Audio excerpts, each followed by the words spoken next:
ನಮ್ಮನ್ನು ಕಾಡಿರುತ್ತೆ ಪ್ರಶ್ನೆ, ನಿಮ್ಮನ್ನು ಕಾಡ್ತಾ ಇರುತ್ತೆ. ಬೆಳಗಾವಿನಲ್ಲಿ ಏನಾಗ್ತಾ ಇದೆ ಒಂದು ಸ್ವಲ್ಪ ಫ್ಲಾಶ್ ಬ್ಯಾಕ್ ಅಲ್ಲಿ ನೆನೆಸ್ಕೊಳ್ಳಿ.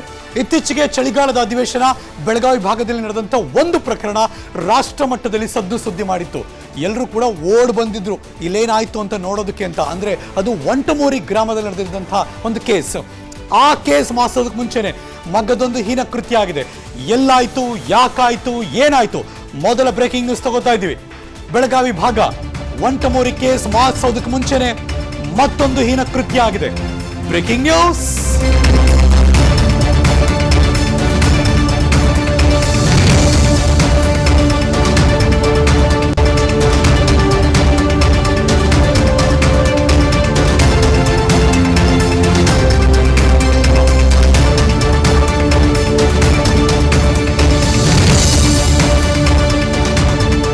ಬ್ಯಾಕ್ ಟು ಬ್ಯಾಕ್ ಒಂದೇ ಜಿಲ್ಲೆಯಲ್ಲಿ ಒಂದು ತಿಂಗಳ ಅಂತರದಲ್ಲಿ ನಡೀತಾ ಇದೆ ಇದು. ಆ ಪ್ರಕರಣ ಇನ್ನೂ ಮಾಸಿಲ್ಲ. ಬೆಳಗಾವಿ ಜಿಲ್ಲೆಯಲ್ಲಿ ಮಗದೊಂದು ಅಮಾನವೀಯ ಘಟನೆ ನಡೆದಿದೆಯಂತೆ. ಮಹಿಳೆಯನ್ನ ಎರಡೆರಡು ಬಾರಿ ಅರೆಬೆತ್ತಲೆಗೊಳಿಸಿ ಹಲ್ಲೆ ಮಾಡಿದ್ದಾರಂತೆ. ಬೈಲಹೊಂಗಲ ತಾಲೂಕು ತಿಗಡಿ ಗ್ರಾಮದಲ್ಲಿ ನಡೆದಿರುವಂತಹ ಘಟನೆ. ವಿಚಾರ ಯಾಕಪ್ಪ ಅಂದ್ರೆ, ಜಮೀನು ಹೊಂದಿರುವ ಸಂತ್ರಸ್ತ ಮಹಿಳೆ, ಆಕೆ ತಿಗಡಿ ಗ್ರಾಮದಲ್ಲಿ ಜಮೀನಿದೆ. ಜಮೀನು ಒತ್ತುವರಿ ಪ್ರಶ್ನಿಸಿ ಕೋರ್ಟ್ ಮೆಟ್ಲೇರಿದ್ರು ಮಹಿಳೆ. 2023 ನವೆಂಬರ್ 21ನೇ ತಾರೀಕು ನಡೆದಂತಹ ಘಟನೆ ಬಹಳ ತಡವಾಗಿ ಬೆಳಕಿಗೆ ಬಂದಿದೆ. ಮಹಿಳೆ ಮೇಲೆ ಹಲ್ಲೆ ಮಾಡಿ ಜೀವ ಬೆದರಿಕೆ ಹಾಕಿದ್ದಾರೆ ಅನ್ನೋ ಆರೋಪ. ಘಟನೆ ನಡೆದಾಗಲೇ ಬೈಲಹೊಂಗಲ ಠಾಣೆಗೆ ಮಹಿಳೆ ಹೋಗಿದ್ರು. ಕೇಸ್ ದಾಖಲಿಸಿಕೊಳ್ಳೋದಕ್ಕೆ ಪೊಲೀಸರು ಹಿಂದೇಟಾಕಿದ್ರಂತೆ. ರಾಂಗ್ ಹಾಕಿದ ಆರೋಪ ಮಾಡ್ತಿದ್ದಾರೆ ಇವರು. ಹೀಗಾಗಿ ಮಹಿಳಾ ಆಯೋಗದ ಮೊರೆ ಹೋಗಿದ್ರು ಈ ಸಂತ್ರಸ್ತೆ. ಕೊನೆಗೂ ಮಹಿಳಾ ಆಯೋಗದ ನಿರ್ದೇಶನದ ಮೇರೆಗೆ ಈಗ ಕಂಪ್ಲೇಂಟ್ ಲಾಡ್ಜ್ ಮಾಡ್ಕೊಂಡಿದ್ದಾರೆ. ಬೈಲಹೊಂಗಲ ತಾಲೂಕು ತಿಗಡಿ ಗ್ರಾಮ ಜಮೀನು ವಿವಾದಕ್ಕೆ ಸಂಬಂಧಪಟ್ಟ ಹಾಗೆ ಆಕೆ ಎಲ್ಲ ಜುಟ್ಟೆಲ್ಲ ಎಳೆದು ಕಿತ್ತಾಕಿದ್ದಾರೆ ಅನ್ಸುತ್ತೆ. ತಿಗಡಿ ಗ್ರಾಮದಲ್ಲಿ ನಡೆದಿರುವಂತಹ ಘಟನೆ ತಡವಾಗಿ ಬೆಳಕಿಗೆ ಬಂದಿದೆ. ಬಿಕಾಸ್ ಇಮಿಡಿಯೇಟ್ ಆಗಿ ಪೊಲೀಸ್ ಸ್ಟೇಷನ್ಗೆ ಹೋದಾಗ ಪೊಲೀಸರು ಅವರ ಕಂಪ್ಲೇಂಟ್ ತಗೊಂಡಿಲ್ಲ, ಸಹಕಾರ ಕೊಟ್ಟಿಲ್ಲ ಅಂತೆಲ್ಲ ಇವರು ಆರೋಪ ಮಾಡ್ತಿದ್ದಾರೆ. ಅದಾದ್ಮೇಲೆ ಮಹಿಳಾ ಆಯೋಗದ ಮೆಟ್ಲೇರಿದ್ರು. ಹಾಗಾಗಿ ಮಹಿಳಾ ಆಯೋಗದ ಎಂಟ್ರಿ ಕೊಟ್ಟರು. ಈಗ ಪೊಲೀಸ್ ಕೇಸನ್ನು ದಾಖಲು ಮಾಡ್ಕೊಂಡಿದ್ದಾರೆ. ಎಡಭಾಗದಲ್ಲಿ ಎಕ್ಸ್ಕ್ಲೂಸಿವ್ ಜಮೀನಿನ ಪತ್ರ, ಬಲಭಾಗದಲ್ಲಿ ಮಹಿಳೆ ಮೇಲೆ ಹಲ್ಲೆ ಮಾಡಿ ಎರಡೆರಡು ಬಾರಿ ಆಕೆಯನ್ನು ಅರೆಬೆತ್ತಲೆಗೊಳಿಸಿ ಹಲ್ಲೆ ಮಾಡಿದ್ದಾರೆ ಅನ್ನೋ ಆರೋಪ.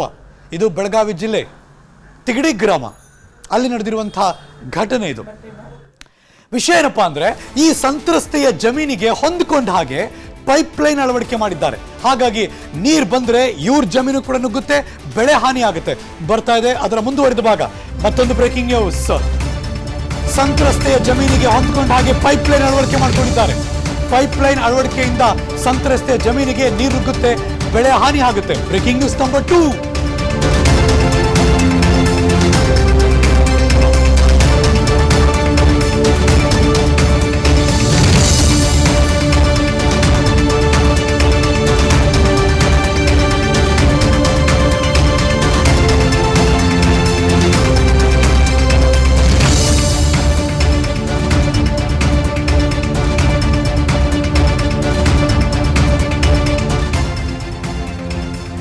ಲೋಕೋಪಯೋಗಿ ಇಲಾಖೆಗೆ ಅವರು ಕಂಪ್ಲೇಂಟ್ ಕೊಟ್ಟರು. ಸಂತ್ರಸ್ತೆ ಈ ತರ ಎಲ್ಲ ಆಗ್ತಾ ಇದೆ, ಬೆಳೆ ನಾಶ ಆಗ್ತಾ ಇದೆ, ನಂಗೆ ನ್ಯಾಯ ಬೇಕು ಅಂತ.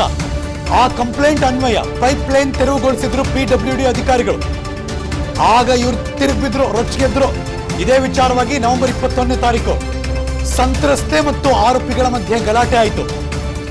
ಡಿಸೆಂಬರ್ 30ಕ್ಕೆ ಬೈಲಹೊಂಗಲ ಠಾಣೆಯಲ್ಲಿ ದೂರು ಕೂಡ ದಾಖಲಾಯಿತು. ತಿಗಡಿ ಗ್ರಾಮ ಪಂಚಾಯಿತಿ ಅಧ್ಯಕ್ಷೆ ಪತಿ ಸೇರಿ 20 ಜನರ ವಿರುದ್ಧ ಪ್ರಕರಣ ದಾಖಲಾಯಿತು. ದುರಂತ ಏನಪ್ಪಾ ಅಂದ್ರೆ, ಆಕೆಯನ್ನ ಎರಡೆರಡು ಬಾರಿ ಅರೆಬೆತ್ತಲೆಗೊಳಿಸಿ ಆಕೆಯ ಮೇಲೆ ಹಲ್ಲೆ ಆಗಿದೆ. ಅದಕ್ಕೆ 6 ಮಹಿಳೆಯರು ಕೂಡ ಇದ್ದಾರೆ. 20 ಆರೋಪಿಗಳ ವಿರುದ್ಧ ಕೇಸ್ ದಾಖಲಾಗಿದೆ. ತಿಗಡಿ ಗ್ರಾಮದ ಕಲ್ಲಪ್ಪ ಡೊಂಕನ್ನವರ, ಅಡೆವೆಪ್ಪ ದಳವಾಯಿ, ಕಲ್ಪನಾ ಡೊಂಕನ್ನವರ, ಸಾದಿಕ್ ಬಾಳೇಶಿ, ಇಸ್ಮಾಯಿಲ್ ಬಾಳೇಶಿ, ಶಿವಬಸಪ್ಪ ಕರಡಿಗುದ್ದಿ, ಹೀಗೆ 20 ಜನರ ವಿರುದ್ಧ FIR ದಾಖಲಾಗಿದೆ. ಹಲ್ಲೆ ಪ್ರಕರಣ ಬೆಳಗಾವಿ ಜಿಲ್ಲೆ ಮಹಿಳಾ ಠಾಣೆಗೆ ವರ್ಗಾವಣೆ ಮಾಡಿದ್ದಾರೆ. ಅದರ ಪ್ರಕರಣದ ಸಂಬಂಧ ಇದುವರೆಗೂ ಕೂಡ ಯಾರನ್ನೂ ಅರೆಸ್ಟ್ ಮಾಡಿಲ್ಲ. ಅವತ್ತು ಹಲ್ಲೆ ನಡೀತಲ್ಲ, ಆಗಿನ ದೃಶ್ಯ ಅದು. ಎಡಭಾಗದಲ್ಲಿ ಎಕ್ಸ್ಕ್ಲೂಸಿವ್ ವಿಜುವಲ್ಸ್ ನಿಮ್ಮ ವಿಸ್ತಾರ ನ್ಯೂಸ್ ನಲ್ಲಿ ತಡವಾಗಿ ಬೆಳಕಿಗೆ ಬಂತು. ನಿಜ ಅದು ವಿಜುವಲ್ಸ್ ಇದೆಯಲ್ಲ, ಕಲ್ಲು ಗಿಲ್ಲು ಏನೇನೋ ತಗೊಂಡು ಎಲ್ಲ ಒಡೆದಾಡ್ಬಿಟ್ಟಿದ್ದಾರೆ. ಚಪ್ಪಲಿ ಗಿಪ್ಲಿ ಕಳೆದ ಬಾರಿ ವಂಟಮೂರಿಲಿ ಆಯ್ತಲ್ಲ, ಆ ಘಟನೆ ಎಡಭಾಗದಲ್ಲಿ ತೋರಿಸ್ತಾ ಇದ್ದೀವಿ.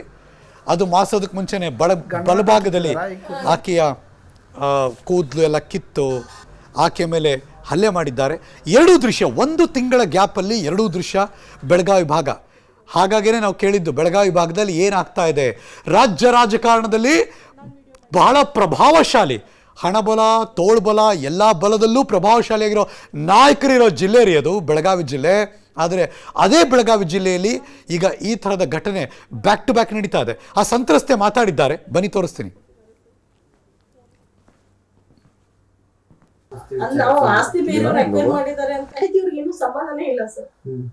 ಅವ್ರ ಹತ್ರ ಸುಪಾರಿ ತಗೊಂಡು ಪಂಚಾಯತಿ ಮೆಂಬರು, ಅಧ್ಯಕ್ಷ ಗಂಡ, ಉಪಾಧ್ಯಕ್ಷ ಗಂಡ ಎಲ್ಲರೂ ಬಂದು ನಮ್ಗೆ ಈ ತರ ಮಾಡಿರೋದು ಸರ್. ಆದ್ರೆ ನನಗಾಗಿರೋದು ಇನ್ನೊಂದು ಹೆಣ್ಮಕ್ಳಿಗೆ ಆಗ್ಬಾರ್ದು. ಅದೇ ಸರ್, ಬ್ಯಾಗ್ ಕಿತ್ಕೊಂಡು ಬ್ಯಾಗಲ್ಲಿ ಇದ್ದು 1 ಲಕ್ಷ ರೂಪಾಯಿ ದುಡ್ಡು, ಫೋನ್ ಎತ್ಕೊಂಡ್ಬಿಟ್ರು. ಅದನ್ನ ಕೊಡಿ, ನಿಮ್ ಕೈ ಮುಗಿತೀನಿ, ನನ್ ದುಡ್ಡು ತಗೋಬೇಡಿ ಅಂತ ಕೇಳೋ ಅಷ್ಟರಲ್ಲೇನೆ ಅಧ್ಯಕ್ಷ ಗಂಡ ಮತ್ತೆ ಅಡೋಪದವಾಯಿ ಚಪ್ಪಲ್ ತಗೊಂಡು ನನ್ನ ತಲೆಗೆ, ಇಲ್ಲಿ ಮುಖಕ್ಕೆ ಏನೂ ಉಳಿಸಿಲ್ಲ ಸರ್. ಎಲ್ಲ ಹೊಡೆದು ಕೆಳಗೆ ಬಿದ್ದಿದ್ದೀನಿ ಸರ್. ಆದ್ರೂ ಬಿಡದೆಲ್ಲ ಹೊಟ್ಟೆ ಮೇಲೆ ಜಾಡ್ಸೋದು ನನಗೆ. ಮತ್ತೆ ಬಟ್ಟೆ ಎಲ್ಲ ಹರಿದು ಹಾಕಿ ಏನೂ ಹೇಳಕ್ ಆಗ್ತಾ ಇಲ್ಲ ಸರ್. FIR ಕಾಪಿಲ್ ಇದೆ ನೋಡಿ. ಅದಷ್ಟಕ್ಕೆ ಬಿಡ್ಲಿಲ್ಲ. ಒಂದ್ ಹೆಣ್ಣಿಗೆ ಏನ್ ಮಾಡೋದು ಅವ್ರನ್ನೆಲ್ಲ ಮಾಡಿ ಮುಗಿಸಿದ್ದಾರೆ. ಬಸ್ ಸ್ಟಾಪ್ ಅಂತ ನೋಡಿದೆಲ್ಲ ಇವರು 140 ಜನ ಇದ್ದಾರೆ ಸರ್ ಅಲ್ಲಿ. ಏನೆಲ್ಲ ಮಾಡಿದ್ದಾರೆ ಸರ್. ಪಂಚಾಯತಿ ಒಳಗಡೆ ಕೂಡಾಕಿ ಸರ್, ಒಂದಕ್ಕೆ ಹೋಗ್ಲಿಕ್ಕೂ ಬಿಟ್ಟಿಲ್ಲ ನಮ್ಗೆ. ಇವತ್ತು ಮಧ್ಯಾಹ್ನ 1 ಗಂಟೆ ಸುಮಾರಿಂದ ಸಾಯಂಕಾಲ 6:30 7 ಗಂಟೆ ಹತ್ತತ್ರವರೆಗೂ ಕೂಡ ಹಾಕಿದ್ದಾರೆ. ಅಲ್ಲಿ ವರ್ಕ್ ಮಾಡೋರೆಲ್ಲ ಇದ್ರು, ಪಂಚಾಯತಿಲಿ ವರ್ಕ್ ಮಾಡೋರೆಲ್ಲ ಇದಾರೆ. ಅವ್ರುಗಳು ಸಹ ಇವ್ರು ಏನೇನು ಬಾಂಡ್ ತಗೊಂಡ್ಬಂದು ನಮ್ಮ ಹತ್ರ ಫೋರ್ಸಿಬಲಿ ಸಿಗ್ನೇಚರ್ ತಗೊಂಡು ಅದನ್ನ ತಿರ್ಗಾ ನಾವೇ ಕೊಟ್ಟ ರೀತಿ ಮಾಡಿ ಫೋಟೋಗಳು ತಕೊಂಡಿದ್ದಾರೆ. ಮತ್ತೆ ಅಲ್ಲಿ ಪಂಚಾಯತಿನಲ್ಲಿ 6:30ವರೆಗೂ ಕೂಡಕ್ಕೆ 6:30 ಮುಂದೆ ಬಿಟ್ರು. ಬಿಡುವಾಗ ಏನ್ ಎಚ್ಚರಿಕೆ ಕೊಟ್ಟಿದ್ದಾರೆ ಅಂದ್ರೆ, ನೀ ಏನಾದ್ರು ಈ ವಿಷಯನ ಕೇಸ್ ಮಾಡಿದ್ರೆ ನಾವು ಹಿಂದುಳಿದ ಜನ ಇದೀವಿ, ಇನ್ಮೇಲೆ ಅಲ್ಟ್ರಾಸಿಟಿ ಕೇಸ್ ಮಾಡ್ತೀವಿ, ನೀವು ಹೊರಗಡೆ ಬರ್ದಂಗ್ ಮಾಡ್ತೀವಿ ಅಂತ ಬೆದರಿಕೆ ಹಾಕಿದ್ದಾರೆ.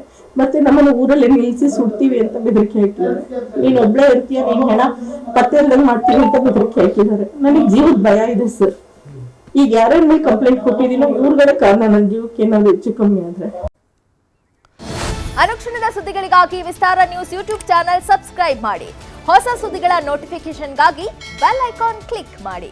ಲೇಟೆಸ್ಟ್ ಅಪ್ಡೇಟ್ಸ್ಗಾಗಿ www.vistaranews.com ವೆಬ್ಸೈಟ್ಗೆ ವಿಸಿಟ್ ಮಾಡಿ. ಅಂಗೈಯಲ್ಲೇ ಜಗತ್ತಿನ ಸುದ್ದಿ ತಿಳಿಯಲು ವಿಸ್ತಾರ ನ್ಯೂಸ್ ಕನ್ನಡ ಆಪ್ ಡೌನ್ಲೋಡ್ ಮಾಡಿ.